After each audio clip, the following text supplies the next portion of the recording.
Okay, today we've got day 15 to go over. In capitalization, capitalize the first word of a direct quotation. They give you an example. Do not capitalize the speaker unless it's a proper noun or the verb. They give you some examples.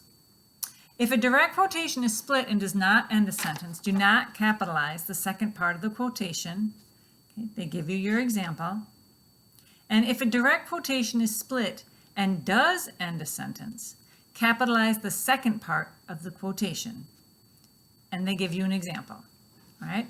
Now, your practice sentence is the statue given by the Academy of Motion Picture Arts and Sciences named Oscar? Asked Mr. Kujak. All right, so as you're looking over that sentence, the first thing you're going to do, because you just know this, is capitalize the first letter of the word that's inside the quotation. So is will be capitalized. And then we have the name of an organization. And if you remember that from several days ago, you learned that you would capitalize the first word of every word of an organization or name, except for little ones like and of and the. So keeping that in mind, you would look at the name of the organization, the Academy of Motion Picture Arts and Sciences, capitalizing A in Academy, M in Motion, P in Picture, and A in Arts, and S in Sciences, named Oscar. That's a specific name for the statue. It actually makes it like a proper noun. And so the O in Oscar would be capitalized. And of course, you know that the M in Mr. and the K in Kujak would be capitalized because that's a review.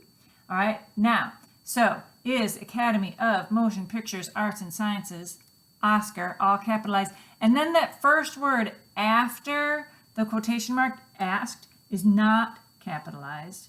But then you've got Mr. Kujak capitalized. Good job. In the punctuation section, place a comma before and after in a positive, a word or phrase used to explain a noun or pronoun. We learned about appositives yesterday, now they're reviewing it. If the appositive is the first word of a sentence, place a comma after it.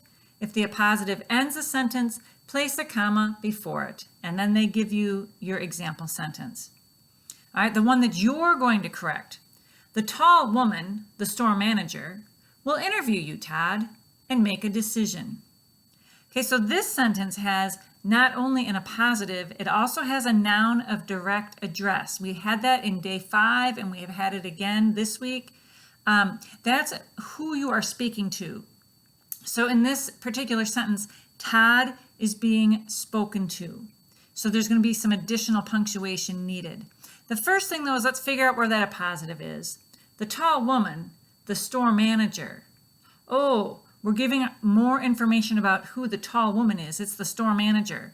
So we're going to set that off in in commas, because the store manager is the appositive. So it would be the tall woman, comma, the store manager, comma, will interview you, comma, Todd, comma, and make a decision, period. We mark Todd off with the 2 commas because that's the noun of direct address. So how that's going to look, woman, manager, you, Todd, and then the period at the end.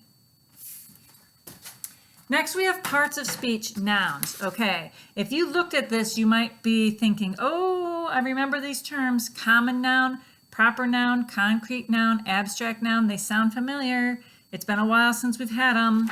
Day 2 was when you learned about concrete and abstract nouns.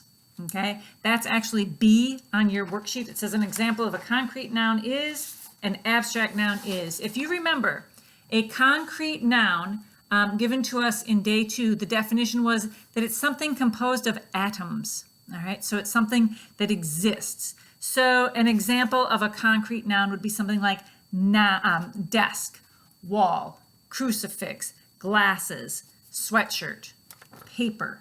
Those are all things that are made of nouns, so that made of atoms. So it would be a concrete noun. And then the other thing in B is an abstract noun. From day 2, the definition of an abstract noun is something that is not made of atoms. It can't be seen. Those would be things like faith, hope, charity, love, justice. You can't see those things. They're not made out of atoms. So when they're asking for an example of an abstract noun, you're thinking of things that can't be seen. Like I mentioned, faith, hope, charity, something along those lines. All right, then they have common noun and proper noun, and this came from day 7. A common noun is just a person, place, or thing. It's plain old, all right? Building, house, dog, nothing special.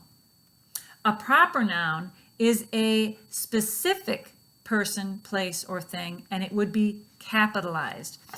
So if my common noun was dog, then my proper noun would be lucky with a capital L, because that happens to be our dog's name. All right, so they're reviewing right there. Common noun, proper noun, concrete noun, abstract noun. You've had them all before. You can look back through your sheets if you're still confused. Then the next thing that they're reviewing is a phrase, is a group of words lacking a subject and verb, and an infinitive phrase is to plus the verb plus any additional words. So in the example, they say to cross the line. That would be the infinitive phrase. All right. So for this one, we have the infinitive phrase. We have to find the infinitive phrase. Jason wants to be a pilot.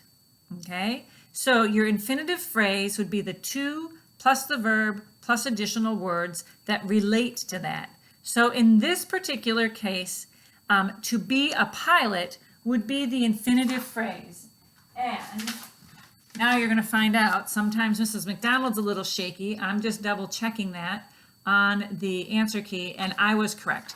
To be a pilot is the infinitive phrase.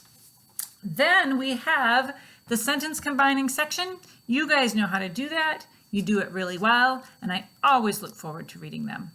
Thank you for your time. God bless you.